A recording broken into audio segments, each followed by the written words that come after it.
இப்போ திறந்துடலாம். வாவ்! அமேசிங்கான காயல்பட்டினம் மட்டன் குருமா, களரி கறி அப்படின்னுவாங்க.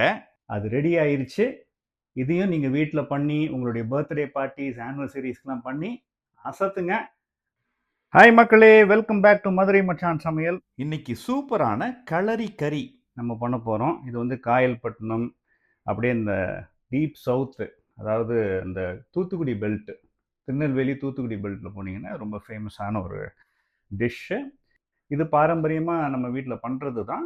பட் பார்ட்டிக்காக நான் வந்து சில மாற்றங்கள்லாம் பண்ணி எல்லாருக்குமே பிடித்தமான ஒரு ஃப்ளேவரில் இதை நான் பண்ணுவேன்.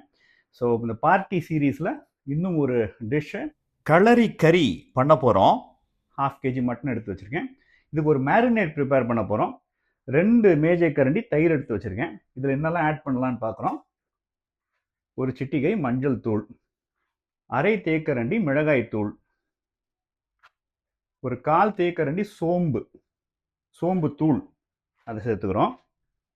ஒரு தேக்கரண்டி மல்லித்தூள் சேர்த்துக்கிறோம். உப்பு சேர்த்துக்கலாம். ஒரு 1/4 தேக்கரண்டி உப்பு வெறும் இந்த கறிக்கு மாத்திரம் ஆட் பண்ணிக்கிறேன். இப்போ இதை நல்லா கலந்துடலாம். இந்த மேரினேட்டை நல்லா கலந்துருங்க. ஒரு முள்ளு கரண்டி வச்சு பண்ணிங்கன்னா நல்லா கலக்கும்.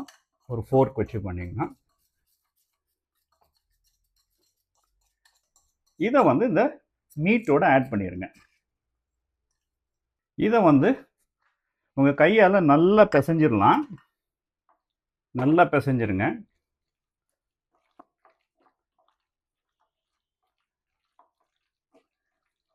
நீங்கள் ப்ரிப்பரேஷன் ஆரம்பிக்கிறதுக்கு ஒரு 30 மினிட்ஸ்க்கு முன்னாடியே அந்த மேரினேஷன் பண்ணிடுங்க. அப்போ தான் வந்து கறிக்குள்ளே வந்து இந்த ஃப்ளேவர்ஸ்லாம் நல்லா இறங்கும். நான் பண்ணுறது குக்கர் மெத்தட். ட்ரெடிஷ்னலாக அப்படியே வானவிலேயே பண்ணுவாங்க.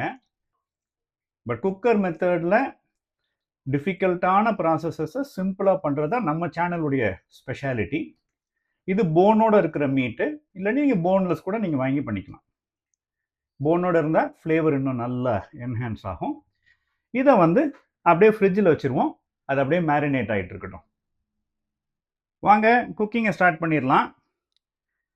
என்னுடைய குக்கரை நான் எடுத்து வச்சிட்டேன். 5 லிட்டர்ஸ் குக்கர். ஏன்னா நமக்கு கறியே 1/2 கிலோ, அதுக்கப்புறம் லிக்விட் எல்லாம் சேர்ந்து ஒரு 1.5 கிலோ வந்துடும். ஸோ கரெக்டாக இருக்கும். முதல்ல எண்ணெய் ஆட் பண்ணிக்கலாம். நான் கோகோனட் ஆயில் ஆட் பண்ணுறேன். தாராளமாக ஒரு 2 மேஜை கரண்டி கோகோனட் ஆயில் ஆட் பண்ணிட்டேன். கரம் மசாலா ஃபஸ்ட் நம்ம ஆட் பண்ணிடலாம். பட்டை, லவங்கம், ஏலக்காய், அதுக்கப்புறம் வந்து ஒரு சின்ன பிரிஞ்சி இலை. பிரிஞ்சி இலை வந்து ஆப்ஷனல். உங்கள் வீட்டில் சிலருக்கு பிடிக்கும், சிலருக்கு பிடிக்காது. பார்த்து நீங்கள் ஆட் பண்ணிக்கோங்க. Just to give that aroma and flavour. நல்லா பொரிஞ்சிருச்சு. இப்போ வந்து வெட்டி வச்சிருக்கிற ஒரு மீடியம் சைஸ் பெரிய வெங்காயம் இதை வந்து நான் ஆட் பண்ணிக்கிறேன். 1 கிலோ அப்படின்னா ஒரு பெரிய சைஸ் பெரிய வெங்காயத்தை நீங்கள் வந்து ஸ்லைஸ் பண்ணிக்கோங்க. நான் பண்ணுறது 1/2 கிலோ. 4 to 5 பேர் சூப்பராக சாப்பிட்லாம். இதை நல்லா வதக்கி விட்டுக்கோங்க. எண்ணெயோடு சேர்த்து நெய்யும் சேர்ப்பாங்க. எல்லாமே ஆப்ஷனல் தான். How much you want to load, வேற என்னெல்லாம் நீங்கள் பண்ணியிருக்கீங்க அந்த பர்த்டே பார்ட்டியில், எல்லாத்தையும் நீங்கள் பார்த்து நீங்கள் பண்ணலாம். ஒரு வெட்டிங்னா இன்னும் ரிச்சாக போகலாம். ஒரு ஹவுஸ் பார்ட்டி அப்படின்னா கோகோனட் ஆயிலே போதும். இல்லை நீங்கள் கிரவுண்ட்நட் ஆயிலும் யூஸ் பண்ணலாம். எதுனாலும் ஓகே. கோகோனட் ஆயில் யூஸ் பண்ணிங்கன்னா இதில் வந்து இன்னும் நல்ல ஃப்ளேவரிஷாக இருக்கும். இப்போ இந்த வெங்காயம் வந்து நல்லா வதங்கணும். அது நல்லா வதங்குறதுக்கு நம்ம கொஞ்சம் உப்பு சேர்த்துக்குவோம். ஒரு 1/4 தேக்கரண்டி உப்பை நான் சேர்த்துக்கிறேன். கணக்கு வச்சுக்கோங்க. மேரினேஷன்லேயும் ஒரு 1/4 தேக்கரண்டி உப்பு நம்ம சேர்த்துருக்கோம்.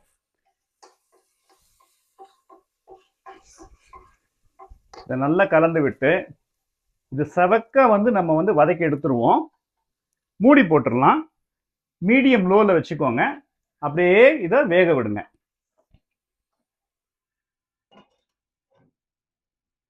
அப்பப்போ திறந்து கிளறி விட்டுக்கோங்க. இது வெந்துட்டு இருக்க சமயத்தில் இங்கே பார்த்தீங்கன்னா நான் ஒரு 10 பூண்டு கேஷ்யூ எடுத்து வச்சுருக்கேன். 2 தேக்கரண்டி கசகசா, ஒரு சின்ன பத்தை தேங்காய், இது 3 எடுத்து வச்சுருக்கேன். லைட்டாக வார்ம் வாட்டர் ஊற்றி இதை வந்து நான் வந்து அப்படியே சோக் பண்ண போகிறேன். கடைசியில் ஒரு ஃபைன் விழுதாக அரைச்சி எடுத்துக்க போகிறேன். ஓகே, நல்ல அளவாக பார்த்துக்கோங்க. 1/2 kgக்கு இது போதும். வாங்க திறந்து பார்க்கலாம். சூப்பர். அனியன் நல்லா ப்ரௌன் ஆக ஆரம்பிச்சிருச்சு, கேரமலைஸ் ஆக ஆரம்பிச்சிருச்சு. இந்த ஸ்டேஜில் என்ன பண்ணுங்க, ஒரு சின்ன கை அளவு கொத்தமல்லியும் ஒரு 3 பச்சை மிளகாய் இதை நான் சேர்த்துக்கிறேன். இதை நல்லா வதக்கிடலாம் ஒரு 1 minute. இந்த மிளகாயிலிருந்து அந்த அரோமா ரிலீஸ் ஆக ஆரம்பிச்சிருச்சு. இந்த ஸ்டேஜில் வந்து ஒரு மேஜை கரண்டி இஞ்சி பூண்டு விழுது சேர்த்துக்கோங்க. சேர்த்து இது நல்லா வதக்கிடுங்க. பச்சை வாசனை போகணும்.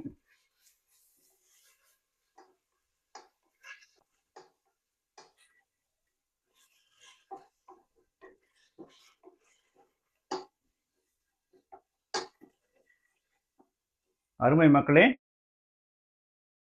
பச்சை வாசனை எல்லாம் சூப்பராக போயிடுச்சு. இப்போ அரிஞ்சு வச்சிருக்கிற ஒரு பெரிய தக்காளி இதை நான் ஆட் பண்ணிக்கிறேன். நல்லா கலந்து விட்டுக்கலாம்.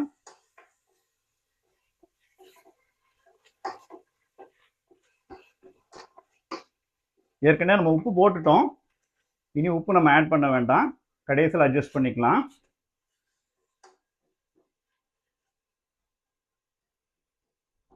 இதை மூடி போட்டு ஒரு 2 minutes வதக்கி எடுத்துக்கலாம்.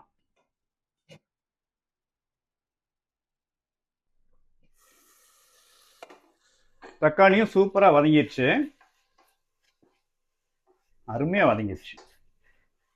இந்த இஞ்சி பூண்டு பச்சை வாசனை எல்லாம் கம்ப்ளீட்டாக போயிடுச்சு. இந்த டைமில் நம்ம மேரினேட் பண்ணியிருக்கிற அந்த மட்டனை சேர்த்துக்கலாம். 1/2 an hour ஆயிடுச்சு. மேரினேட் பண்ண மட்டனை சேர்த்துக்கலாம். இதையும் நம்ம அப்புறமா கழுவி ஆட் பண்ணிக்கலாம். இப்போ வந்து தண்ணி ஊற்றாதீங்க. இந்த மட்டனை நல்லா மிக்ஸ் பண்ணி விட்டுருங்க. ஹீட்டை ஹை ஹீட்டில் வச்சுக்கோங்க.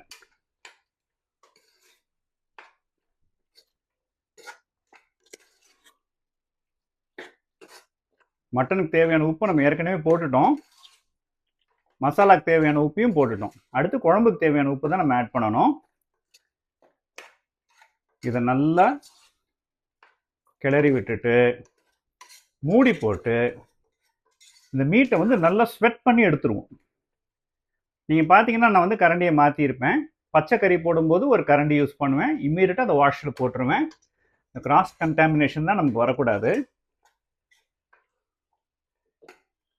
ஓகே, இதை ஸ்ப்ரெட் பண்ணிடுங்க.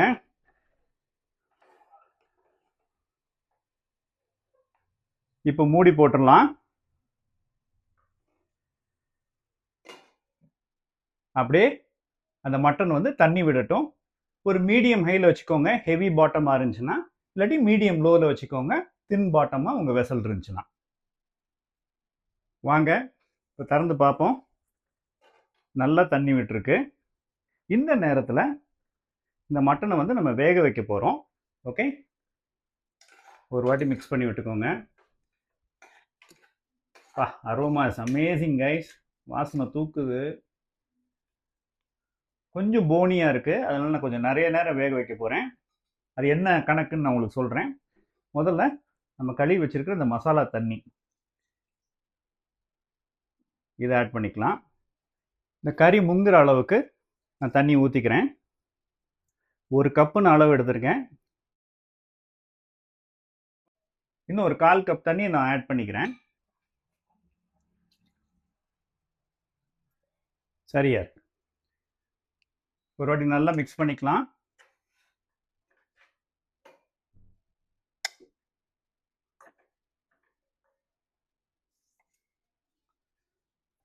கொதி வந்த உடனே நம்ம குக்கர் மூடியை போட்டுடலாம்.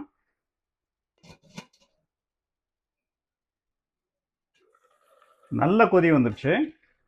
இப்போ நம்ம குக்கர் மூடியை போட்டுடலாம். கொஞ்சம் போன் மீட்டாக இருக்கிறனால நான் ஹையில் வந்து 3 விசிலும் மீடியமில் வந்து ஒரு 4 விசிலும் வச்சு நான் எடுத்துக்க போகிறேன். உங்களுடைய கறியை பொறுத்து நீங்கள் வந்து விசில் வச்சு எடுத்துக்கோங்க. ஏன்னா இதுதான் ஃபைனல். கறி வேகிறதுக்கு எவ்வளோ டைம் எடுக்குமோ அந்த அளவுக்கு நீங்கள் வச்சு எடுத்துக்கோங்க. இந்த கறி வெந்துட்டு இருக்க நேரத்தில் நம்ம ஊற வச்சிருக்கிற இந்த கேஷ்யூ, கசகசா மற்றும் இந்த தேங்காய் இது மூணையும் வந்து சூப்பரா நம்ம அரைச்சு எடுத்துக்கலாம். நல்ல மைய விழுதா அரைச்சு எடுத்துக்கோங்க. குக்கர்ல நம்ம குக் பண்ணி எடுத்துட்டோம். இப்ப நம்ம திறந்துடலாம். ஆஹா! ஐயோ! நீங்க இங்க இருக்கணுங்க.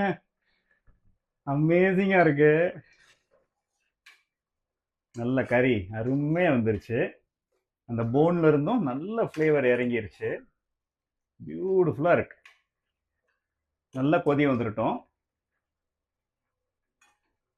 இப்போ அந்த கொதி வந்த உடனே 2 மசாலா நம்ம ஆட் பண்ண போறோம். ஒரு 1/4 தேக்கரண்டி ஜீரகத்தூள், இன்னொரு 1/4 தேக்கரண்டி கருமிளகுத்தூள். இது ரெண்டையும் சேர்த்துட்டு நல்லா கலந்து விட்டுக்கோங்க. இந்த ஸ்டேஜ்ல தான் இந்த 2 பொடியும் நம்ம சேர்க்கணும். இல்லாட்டினா வந்து அந்த கசப்பு தன்மை வந்துடும், கசந்த வாசனை வந்துடும். அதாவது வெட்டிங் குக்கிங்க்கும் நம்ம ஹவுஸ் குக்கிங்க்கும் ஒரு வித்தியாசம் இருக்குங்க. வெட்டிங் குக்கிங்கில் வந்து கிலோ கணக்கில் மீட் போட்டிருப்பாங்க. அந்த கறி வாசனை வந்து தூக்கிடும், எல்லாத்தையும் டாமினேட் பண்ணிடும். நம்ம 1/2 கிலோ போட்டு பண்ணுறப்போ 1 கிலோ பண்ணுறப்போ நம்ம வந்து எல்லா பொடியும் முதலே போட்டோம்னா அந்த கசப்பு தன்மை ரொம்ப நல்லாவே தெரிஞ்சிடும். ஸோ இப்போ நம்ம ஆட் பண்ணுறது சரியான விஷயம். நல்ல கொதியும் வந்துருச்சு. ஓகே, நம்ம அரைச்சி வச்சிருக்கிற விழுதை இப்போ சேர்த்துடலாம். பியூட்டிஃபுல். இதை நல்லா மிக்ஸ் பண்ணி விட்டுருங்க. அவ்வளோதான் மக்களே.